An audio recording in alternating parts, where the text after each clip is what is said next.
Assalamu alaikum students of class 6. How are you? I hope you will be fine inshallah. Let's come to the studies. All of you open your books, page number 16. Students, we have started unit number 3 in the previous lesson. This is Introduction to South Asia. जनूबी Asia का तारुफ हम इस chapter में पढ़ेंगे. South Asia वो reason है जिसमें हमारा अपना मुल्क पाकिस्तान मौजूद है, वाक़ है. उसके अलावा 7 कंट्रीज़ हैं पाकिस्तान के को मिलाकर जो इस रीजन में, इस खित्ते में वाक़ हैं. Pakistan, India, Nepal, Bhutan, Bangladesh, Sri Lanka and Maldives. Previous lesson में हम इसका इंट्रोडक्शन डिटेल में पढ़ चुके हैं. आज हम लोकेशन के बारे में पढ़ेंगे. इसकी लोकेशन जो ग्लोब पर अगर हमने आइडेंटिफाई करनी हो तो वर्ल्ड मैप जो है, ग्लोब है, उसके ऊपर इसकी लोकेशन क्या है. तो इससे पहले हम जो प्रीवियस क्लासेस में लैटिट्यूड और लॉन्गिट्यूड के बारे में भी पढ़ चुके हैं. ग्लोब पर उसमें किस तरह से हम जगहों को, प्लेसेस को आइडेंटिफाई करते हैं, अंदाज़ा लगाते हैं कौन सी जगह कहाँ वाक़ है. तो वो टॉपिक यकीनन आपके जहन में होगा. तो यहाँ पर भी हम जो लोकेशन वो देखेंगे वो उसी लेसन से रिलेटेड भी है और ग्लोब पे हम अंदाज़ा करेंगे इसकी लोकेशन साउथ एशियन रीजन की क्या है. In terms of latitude and longitude, South Asia stretches from 60 degree east to 90 degree east latitude and 10 degree north to 40 degree north longitude. जैसा कि आपको याद होगा, हमने ग्लोब के बारे में पढ़ा था कि ग्लोब पर जो इस तरह से हमने देखा था ग्लोब है, उसमें जो लेंथ वाइज इस तरह से लाइंस होती हैं, ये लाइंस कहलाती हैं लॉन्गिट्यूड. ठीक है. और ये जो है नॉर्थ पोल और साउथ पोल को शो करती हैं. ठीक है जी, नॉर्थ पोल और साउथ पोल. इसी तरह से जो आपकी लाइंस चलती हैं, हॉरिजॉन्टल लाइन होती हैं. ये जो लाइंस हैं ये ईस्ट से वेस्ट की तरफ जा रही होती हैं. ठीक है. ये इमेजिनरी लाइंस होती हैं, लेकिन इनके बीच में डिस्टेंस को मेंटेन रखकर सेम लाइंस होती हैं. एक जैसा गैप होता है और इन गैप्स के थ्रू जो है वो अंदाज़ा लगा जाता है कौन सी जगह जो है वो ईस्ट की साइड पे है ग्लोब पर, या कौन सी जगह वेस्ट पे है, नॉर्थ पे है या साउथ पे है. तो ये इस लिहाज से हम अब नोटिस करेंगे कि जो साउथ एशियन रीजन है वो ग्लोब पर कहाँ पर है. यहाँ बताया गया 60 degree east to 90 degree east latitude. ये जो आपकी हॉरिजॉन्टल लाइंस हैं ये ईस्ट टू वेस्ट जा रही हैं और इसमें 60 डिग्री जहाँ पे होगा वो 60 डिग्री ईस्ट से 90 डिग्री तक जो एरिया है वो जो है साउथ एशियन रीजन है.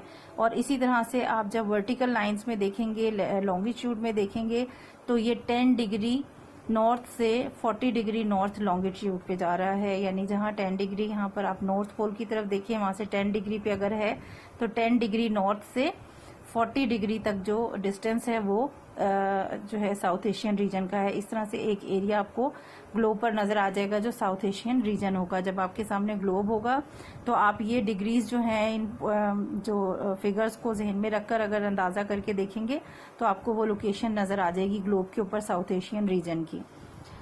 Politically, this is one of the most important regions of the world as it lies on the main route connecting the west to the far east. अगर सियासी एतबार से देखें तो ये रीजन जो है बहुत ही खास और बहुत अहम जगह पर वाक़या है. किस तरह से? क्योंकि ये जो है मगरिब के जो ममालिक हैं उसको दूर दराज जो मशरिकी इलाके हैं उसके दरमियानी रास्ते पर यह इलाका वाक़या है. यानी जो मगरिबी ममालिक हैं वहां से लोग अगर कोई मूव करेगा तो वो इन्हीं रास्तों से साउथ एशियन रीजन से गुजरकर ईस्ट तक जाएगा. इसी तरह से ईस्ट की तरफ से अगर कोई जाएगा तो इसी रूट से, इन्हीं साउथ एशियन रीजन से गुजरकर उसे वेस्ट की तरफ जाना होगा. तो वो जो इलाके बीच में आते हैं जो कि मेन ट्रेड रूट होता है, तो बहुत ही इम्पोर्टेंट होते हैं इलाके, क्योंकि उन रास्तों से गुजरने के लिए मुख्तलिफ ममालिक को जो है वो रास्ता इस्तेमाल करना पड़ता है और ट्रेड के लिए बहुत ज़्यादा जो है वो ये ममालिक फ़ायदा उठाते हैं. Towards the north is China. अगर हम नॉर्थ की तरफ देखें इस रीजन के, तो वहां पर चाइना है, which retains tense relationship with India but friendly with Pakistan. और चाइना का जो है वो भारत के साथ जो है वो ताल्लुकात बहुत ख़राब है, शदीद हैं, इख्तलाफात रहते हैं, अक्सर झड़पें होती रहती हैं, जबकि पाकिस्तान के साथ बहुत फ्रेंडली जो ताल्लुकात हैं चाइना के, यकीनन आपको मालूम होगा। बहुत ज़्यादा दोस्ताना ताल्लुकात हैं चाइना के साथ। पाकिस्तान का दोस्त मुल्क है, हर लिहाज से सपोर्ट करता है, पाकिस्तान भी हर लिहाज से चाइना को सपोर्ट करते हैं। तो हमारे जो पाकिस्तान के और साउथ एशियन रीजन का जो नॉर्थ की साइड है वहां पर चाइना है। To the south are the Arabian Sea and the great Indian Ocean. और इसी रीजन का जो जनूबी इलाका है, नॉर्थ की तरफ चाइना है, लेकिन उसके ऑपोजिट जो साउथ का एरिया है उस साइड पर जो है वो बहरे अरब और बहरे हिंद के जो है वो साहिल टच करते हैं इस इलाके को। जैसे हमने शुरू में पढ़ा था कि ये एक पेनिनसुला है, यानी इसकी सरहदें जो हैं, इसके किनारे साहिली पट्टी भी है और कुछ साइड से जो है वो जमीनी इलाका भी है। और beyond which lies the vast continent of Australia. और जो जिससे अगर जो इलाका इसका टच करता है इन इंडियन ओशन और अरेबियन सी के जो साथ का इलाका है, दूर दराज तक बहुत बड़ा जो कॉन्टिनेंट है ऑस्ट्रेलिया का वो वाक़ है। सो ये लोकेशन है साउथ एशियन रीजन की। और इस रीजन की जो कंट्रीज हैं जो हमने पढ़ा था 7 कंट्रीज, पाकिस्तान, इंडिया, बांग्लादेश, नेपाल, भूटान, श्रीलंका और मालदीव्स।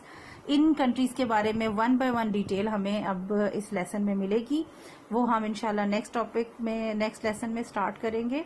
आज जो हमने इंट्रोडक्शन पढ़ा था प्रीवियसली, उसमें सार्क से रिलेटेड क्वेश्चन है आपका मौजूद, तो वो मैं आज आपको होमवर्क के लिए दे रही हूँ। Question number 1 is what does SAARC stand for and when was it established. तो इसका आंसर आपको हमने जो प्रीवियस लेसन में पढ़ा था वहीं से मिल जाएगा। फर्स्ट पैराग्राफ में भी साउथ एशियन एसोसिएशन है, लेकिन इसका जो प्रॉपर आंसर है वो आपके पास पेज नंबर 17 पर राइट साइड पर आप देखें एडिशनल पॉइंट है, यहां पर आपको इसका आंसर मिल जाएगा। The South Asian Association for Regional Cooperation SAARC was formed in 1985। ठीक है, और 85 के आगे आप एक थोड़ी सी डिटेल लिखें। वैसे तो इतना ही आंसर काफी है कि कब स्टैब्लिश हुआ था, लेकिन आप अगर अगला पॉइंट लिख लेंगे तो वो बहुत अच्छा और इम्पोर्टेंट है।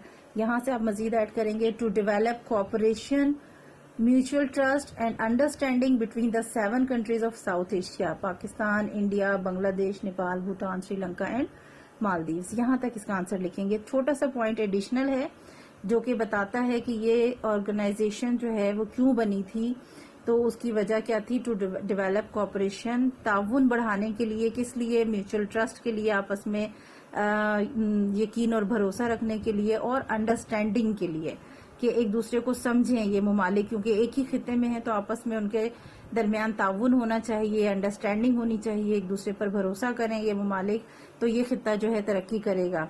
और वो 7 कंट्रीज जो हैं वो यहाँ पर बयान की गए हैं। सो ये क्वेश्चन नंबर 1 का आंसर है। द साउथ एशियन एसोसिएशन यहाँ से स्टार्ट करेंगे, 85 तक लिखेंगे, और उसके बाद टू डेवलप से मालदीव्स तक। क्लियर? एक ही क्वेश्चन होमवर्क के लिए दे रही हूँ, नोटबुक में लिखें और याद करें। इंशाल्लाह नेक्स्ट टॉपिक नेक्स्ट लेसन में पढ़ेंगे। टिल देन अल्लाह हाफिज।